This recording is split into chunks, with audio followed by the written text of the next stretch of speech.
मुल्की सियासी फजा में उस वक्त हलचल मची जब वफाकी वज़ीर दिफा ख्वाजा आसिफ ने अपने ऑफिशियल एक्स अकाउंट पर एक मुतनाज़ा और चौंका देने वाला दावा किया।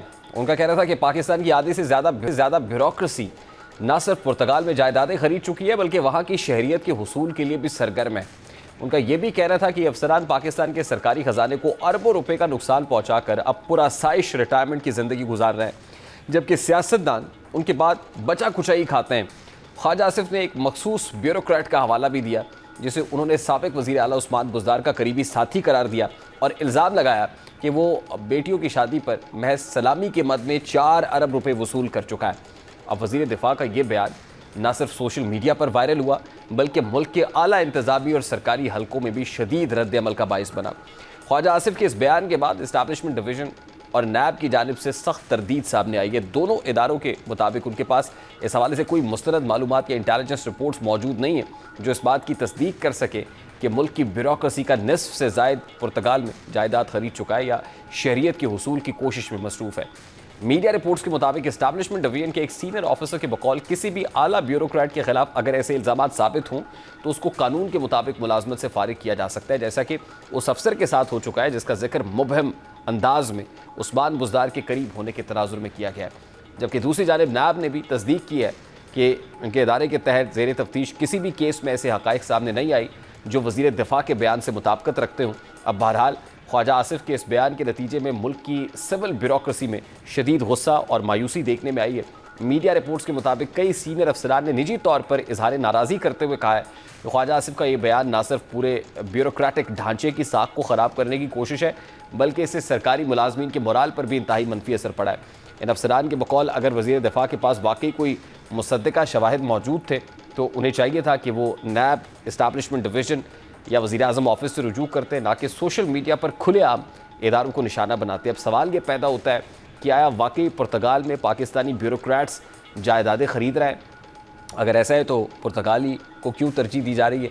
इस सिलसिले में ज़रूरी है कि पुर्तगाल की गोल्डन वीज़ा स्कीम को समझा जाए जिसके तहत गैर मुल्की सरमायाकार वहाँ जायदाद, बिजनेस या फंड्स में सरमायाकारी के ज़रिए रिहायशी इजाज़तनामा और चंद शहरियत हासिल कर सकते हैं, जैसा कि पुर्तगाल का गोल्डन वीज़ा प्रोग्राम जो गोल्डन रेजिडेंस परमिट के नाम से भी जाना जाता है। इस प्रोग्राम के तहत जो गैर यूरोपीय ममालिक के शहरी हैं वो एक मखसूस रकम की सरमायाकारी के बदले पुर्तगाल में मुस्तकिल रेजिडेंसी हासिल कर सकते हैं। इस स्कीम के तहत नौकरियां पैदा करने, तहकीकाती सरगर्मियों, कमर्शियल कंपनी के क़याम, सकाफ़त और फ़नून लतीफ़ा के फ़रोग़ और दीगर स्कीम्स में सरमायाकारी के लिए फ़ंड्स पुर्तगाल मुंतकिल किए जा सकते हैं। गो कि पुर्तगाल ने 2023 में जायदाद ख़रीदारी पर अपनी गोल्डन वीज़ा को बंद कर दिया, लेकिन दीगर सरमायाकारी के रास्ते अब भी खुले हैं, जैसा कि कल्चरल प्रोजेक्ट्स हैं, रिसर्च या फिर पुर्तगाली कंपनीज़ में सरमायाकारी। इस स्कीम की बदौलत बहुत से ममालिक के शहरियों, खुसूसन तरक्की पजीर ममालिक के आला आमदनी वाले तबके ने पुर्तगाल का रुख किया। पुर्तगाल को इस मकसद के लिए मंतखब करने की एक वजह यह भी है कि यूरोपीय यूनियन का हिस्सा है, जहाँ शहरियत हासिल करने के बाद दीगर यूरोपीय ममालिक में भी आज़ादाना सफ़र, तालीम, मुलाजमत और सरमायाकारी की सहूलियात दस्तियाब हो जाती हैं। पाकिस्तान के तनाजुर में देखा जाए तो दुबई, लंदन और कनाडा के बाद पुर्तगाल एक उभरता हुआ मकाम बनकर सामने आया जहाँ पाकिस्तानी अपनी दौलत को महफूज करने के लिए जायदादें खरीद रहे हैं। लेकिन इस बात में अभाम यह है कि ब्यूरोक्रेसी की आधी से ज़्यादा तादाद इस रुझान में मुलव्वस है और इस्टेब्लिशमेंट डिवीज़न के मुताबिक पाकिस्तान में ग्रेड 17 से 22 के तमाम अफसरान और गैर मुल्की असासे ज़ाहिर करना लाजमी, और अगर कोई अफसर इस कानून की खिलाफ वर्जी करे तो उसके खिलाफ कानूनी कार्रवाई की जा सकती है। इसके अलावा पाकिस्तान के मालियाती इदारे और FBR भी गैर मुल्की असासों से मुतालिक रिपोर्टिंग के दायरा कार में आते हैं जहाँ से ऐसे इक़दामात की निशानदेही की जा सकती है। दुबई में लॉक जैसी बैनुल-अक़वामी तहकीकाती रिपोर्ट्स ने इस हकीकत की निशानदेही ज़रूर की है कि हज़ारों पाकिस्तानियों ने बैरून मुल्क जायदादें खरीदी, लेकिन इनमें अक्सरियत निजी कारोबारी अफराद, सियासतदानों या गैर मुकीम पाकिस्तानियों की है।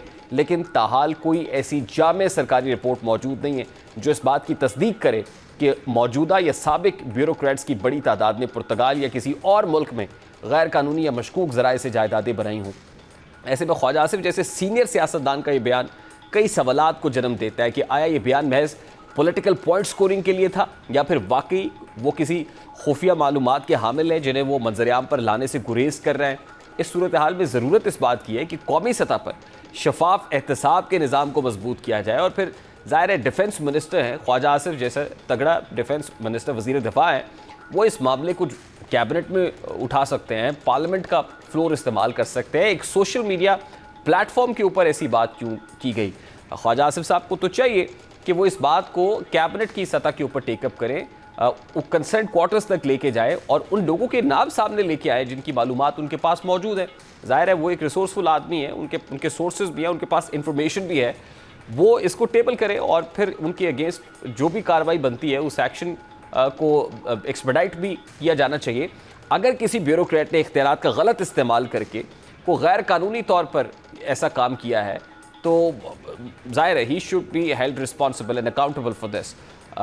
और इख्तियारात का गलत इस्तेमाल ज़ाहिर है एक बहुत बड़ी एक ऐसी खिलाफ कानून चीज़ है। और ज़ाहिर है ऐसे आला सतह के ऊपर जो लोग बैठे हुए होते हैं उनके पास सीक्रेट्स होते हैं, मुल्की राज होते हैं, और जब वो इस तरीके से किसी और मुल्क की शरीयत लेंगे और वहाँ के हामी और वफादार होंगे तो ज़ाहिर है एक बहुत बड़ा सवालिया निशान तो उनके ऊपर उठेगा।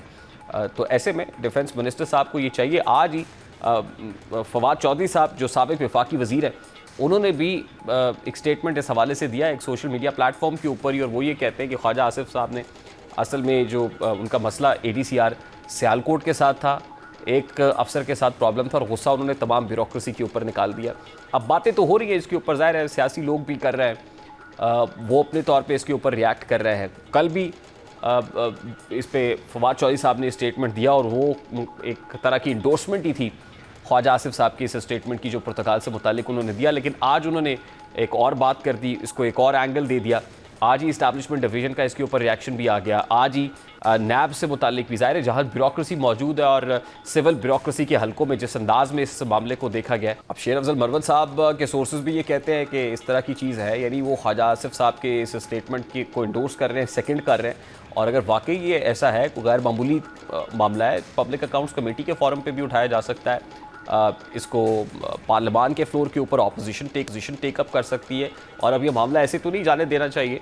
ख्वाजा आसिफ साहब ने कह तो दिया, और ख्वाजा आसिफ साहब के इस स्टेटमेंट की एक और डायमेंशन जो सेकंड पार्ट है इनके स्टेटमेंट का, जिसके अंदर वो ये कह रहे हैं कि जो सियासतदान है वो तो बचा कुछ ही खाते हैं। यानी उन्होंने इस बात की भी तरदीद नहीं की कि सियासतदान खाते नहीं, वो ये कह रहे हैं खाते हैं लेकिन बचा कुछ खाते हैं। अगर ख्वाजा आसिफ साहब के इस स्टेटमेंट को देखा जाए तो ब्यूरोक्रेसी के ऊपर उनका निशाना है। अगर वो कोई पर्सनल अटैक है किसी पर्टिकुलर ऑफिसर के ऊपर, जैसे फवाद चौधरी साहब कह रहे हैं, वो बात भी सामने, फिर आधी ब्यूरोक्रेसी को कसूरवार नहीं ठहराना चाहिए। और अगर वाकई इसमें कोई हकीकत है तो फिर इसको मंजर आम पे लाना चाहिए और तहकीकात होनी चाहिए। इस हवाले से बहुत सारे ऐसे डिपार्टमेंट्स हैं जिनके मुतालिक ऐसी खबरें पहले भी आ चुकी। इवन ये फैसले सुप्रीम कोर्ट तक भी जा चुके दोहरी शरीयत से मुतालिक, जो सरकारी ऑफिसर्स हैं उनकी दोहरी शरीयत, पर्टिकुलरली पुलिस डिपार्टमेंट के अंदर पुलिस ऑफिसर्स से मुतालिक क्या है। और अभी भी ज़ाहिर है कुछ ऐसी चीज़ें हैं, without mentioning any one's name, वो पुलिस के अंदर हों या वो डिस्ट्रिक्ट मैनेजमेंट ग्रुप के अंदर हों या और जो है वो किसी ग्रुप के अंदर हों, लेकिन कुछ ऐसे लोग मौजूद हैं जिन्होंने ऐसा काम किया है। कुछ हाजिर सर्विस हैं, कुछ रिटायर्ड हैं, ज़ाहिर है कुछ नौकरी छोड़ चुके हैं।